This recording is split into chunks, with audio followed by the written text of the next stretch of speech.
G'day everyone, welcome to another episode of Aussie Garage Blokes. What I've got here at the moment is I've got a lot of nasty bubbling with my clear coat on the back of the Commodore.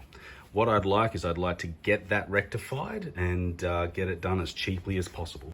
So what we've got some multi-purpose acrylic paint. Now you can get this from your local automotive store, some touch-up paint if required, some safety glasses so as I don't get any of the old acrylic in my eyes or possibly even the new acrylic coming out of the can.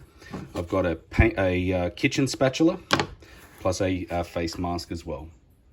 Let's get into it. Let's start this process by scraping off the old clear coat. And you can fairly rapidly do this with the spatula, but if you need some sandpaper for whatever reason, you can get that as well, just to get into those nooks and crannies. Now to speed up the situation so you're not watching me do this, I'm going to fast forward it for you. Okay, so as you can see, I've taken the majority of the clear coat that has bubbled off. What's now got to happen is we've got to feather the edges of the remaining clear coat so it's as smooth as it can be against the remaining plastic that doesn't have any clear coat on it. So what I've got is some 1500 particle wet and dry sandpaper, and I've just put a bit of moisture on it.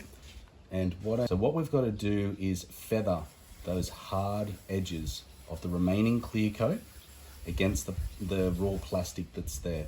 And what that'll allow us to do is, as we apply the new acrylic clear coat, is it'll allow it to have a seamless look.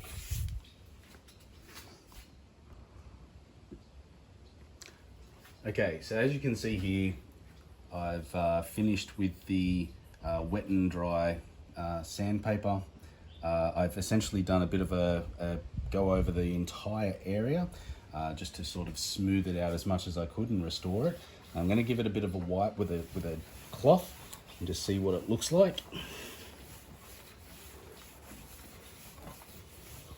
Now that looks okay to me, and if I feel there, it's very smooth. Those big high edges are no longer there. It is quite smooth. Many tic-tacs later. All right, now that we've sanded that back, it's actually not looking too bad, but what I want to do is I want to sort of make the paint a little bit darker. So what I'm now going to do is I'm going to get the paint that I've had mixed up specifically for this car.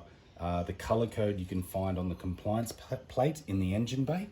So if you can't find it off the shelf, you can go and get it from your local auto store. Okay, so I'm just going to feather some paint on here just to get that color a little bit darker than what it currently is. And then what I'll do is I'll come over the top and I'll put some clear coat on it. Okay, so that coat of paint has now dried, and as you can see here, it's actually not looking too bad at all. Now if we have a look at the other side where I've scraped the clear coat off, you can see it's got a fair amount to go. So what I'm going to do is I'm going to continue to focus on this side, and once I get the last bit of paint and clear coat on, then we'll have a final look. All right, so here's a bit of a progress update as to how I'm going. So essentially what I'm finding is that it's actually turning out quite good. So this is about the third run over with the paint at this stage. So what you can see here is there's still a little bit of a blemish here. So what I'm going to do is I'm going to just continue to feather the paint over the top of it until I can actually get rid of that blemish, and then give it another hit with the 1500 wet dry sandpaper and see what it turns out like. Okay, so here's a further progress update. So I've done 5 coats now of the paint on top, and as you can see, it's actually come out quite nice. And if we have a look at the opposite side as to what I started off with, that gives you some comparison as to what it looked like. Okay, while I'm waiting for the paint to dry on the left-hand side, what I'm going to start to do is, well, I've actually already started doing it, is starting just to smooth the rough edges of the existing clear coat. So what I'm doing is I've just got the wet and dry sandpaper, I've put some water on it. I'm just going over all of the edges of the existing clear coat just to try and wear it down as close to the paint on the plastic side as possible. Now it doesn't matter, you can see here that I'm starting to scratch into some of the paint and getting to that undercoat type paint. That doesn't really matter because I'm going to come over it with the gold paint anyway, so I'm not too worried about that. All I'm really wanting to achieve here is trying to get that existing clear coat down as much as I can, so as when we do go over it with the paint, it's hidden as much as possible. We're not going to eliminate it totally, but it's hidden as much as possible. So as you can see here, just circular motions and just get those edges down. All right, as you can see here, on the left-hand side, I've ended up completing the 6th coat of the paint, and it's looking pretty good, I must admit. Now on the right-hand side, as I've been sanding away with the wet and dry, you can see here, if I feel to the touch, I can hardly feel any ridges to that at all. So that's ready to take the next coat of paint. What I'm going to do is with the wet and dry sandpaper though, is you can sort of see some, I suppose you'd say, blemishing of the paint on this plastic here. So what I'm going to do is I'm going to just do a quick wet and dry rub over the entire bit, and then I'm going to start with the paint. Put some water on it, and I'm just going to go over it just lightly, just to try and remove some of those blemishes. Now we're not taking it all the way down and taking all the paint off, we're just trying to take some of the blemishing out of that paint. All right, so just take your time, slowly rub it down, and then with a clean rag, just wipe it off, and it'll get a lot of that blemishing out.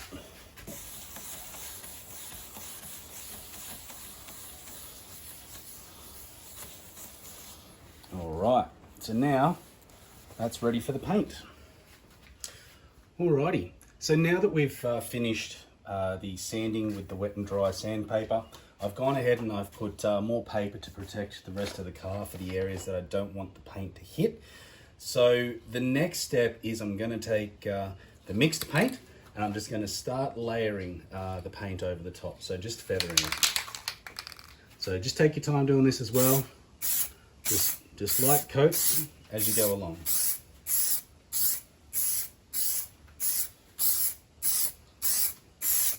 Just leave that sit, let it dry, come back, do your next coat.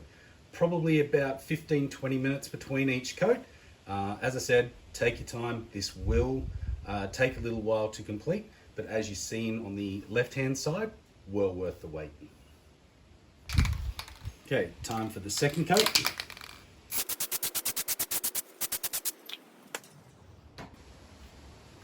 Third coat.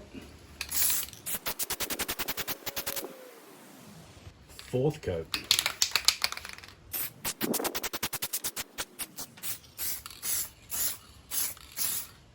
Now it may be tempting that when you are still seeing some of these white spots in the paint, to go a little bit heavier on the paint as you're spraying. Don't do that. That's one of the big mistakes I've made in the past. Just take your time. If it takes 6 coats, 7 coats, just do that. Okay, 5th coat. 6th coat. Coat number 7. All right, so we can essentially see that there's just a small amount of white there, but apart from that, I've got good coverage over the entire lot. So I'm just going to do one more coat and we'll see how we go. Okay, so all the old clear coat has been removed. I have sanded down the paint to even with what the existing clear coat was, and I have resprayed it all. It looks pretty damn good if you ask me. So the next step now is to wait for it to completely dry, set, and then apply the new clear coat acrylic. All right, now that the paint is fully dried, and I'm happy with the coating of it, I'm gonna now put some clear acrylic or clear coat over the paint just to protect it. Now, with this one, much the same as before, 15 to 20 minutes between coats, and it's saying on the label between 3 to 5 coats. But we'll take it coat by coat and we'll see how we go. All right, I'm going to apply the first one now. So the same method as before by feathering it. So just light sprays and feathering it over the paintwork. Now we don't want to go too heavy. We just want to feather it. Now that's about right. So once we do that, we let that sit for 15 to 20 minutes and we just continue that until we get the coating that we want. Okay, so now that we're finished with the clear coat, you'll find that to the touch it is quite rough. Don't worry about that. What a lot of people do, and I have done in the past as well, is go pretty heavy on the lacquer clear coat. Stay with the directions, do what it says, just feathering it over in multiple layers. It will turn out. The next step, what we need to do is get 2000 or higher grit wet and dry sandpaper. We need to wet the surface, give it a light sand back. It'll take a little bit of time. And then once we dry that off, we give it a polish and it'll really come up nicely. I'll do a small sample and I'll show you what it looks like. Okay, so what I've done over here is I've taken a small sample area, and this just goes to show you what the finished product is going to look like. So you can see here, just by visually looking at it, it is quite smooth. It has that reflective look that I'm after. And to the left of it, you can see that it is still quite hazy, and to the touch, it is quite rough as well. So I'm going to now go through and I'll show you how to do the wet and dry sandpaper method, as well as polishing it up as well. Okay, for this next step, what we've got is we've got 2500 grit wet and dry sandpaper sheets. We've got a sandpaper block. We've got an old t-shirt to apply some polishing wax once we finish sanding it, and just a Stanley knife to cut the sheets into the required size that we need. So the next step now is to prepare the surface. So as I said before, it is quite hazy and it is quite rough to the touch. So just with a water spray bottle, just spray down the surface and then get your wet and dry sandpaper and just slowly start to sand that orange peel look out of it. Okay, so it may take a couple of goes over it, but you don't want to go too hard and you don't really want to be starting to get some etched scratching into it, hence why we're using such a fine grit wet and dry sandpaper.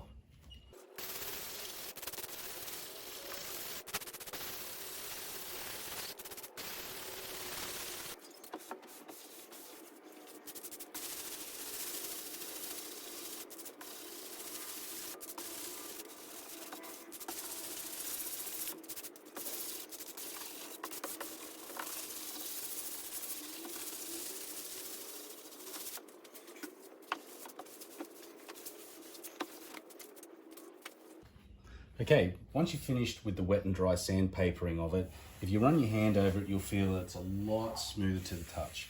So the next thing we want to do is we want to get the polishing wax, and we want to just do it in small sections and bring it up to a buffed shine. Okay, so now I've got the polish on a rag, and what I'm going to do is I'm just going to apply it to the surface in smooth, even motions, just rubbing it in as we go and giving it a good polish.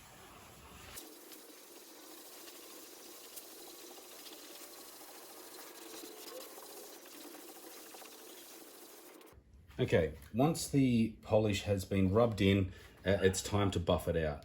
Now, let it sit, let it dry, and when it's ready to buff out, just get a clean rag and just, in circular motions again, just rub it out, buffing it out, and you'll get a nice shine.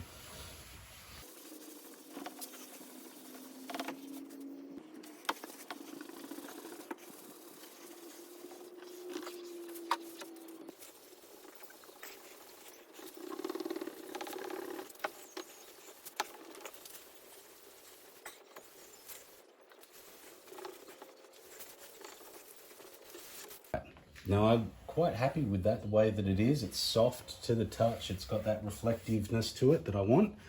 And if I check how the water sits on it, yeah, I'm quite happy with that. That is, to me, successful. All right, so now all that needs to happen now is do it to that side trim there and on the other side, and I'm done. Thanks for watching, everyone, and catch you on the next video.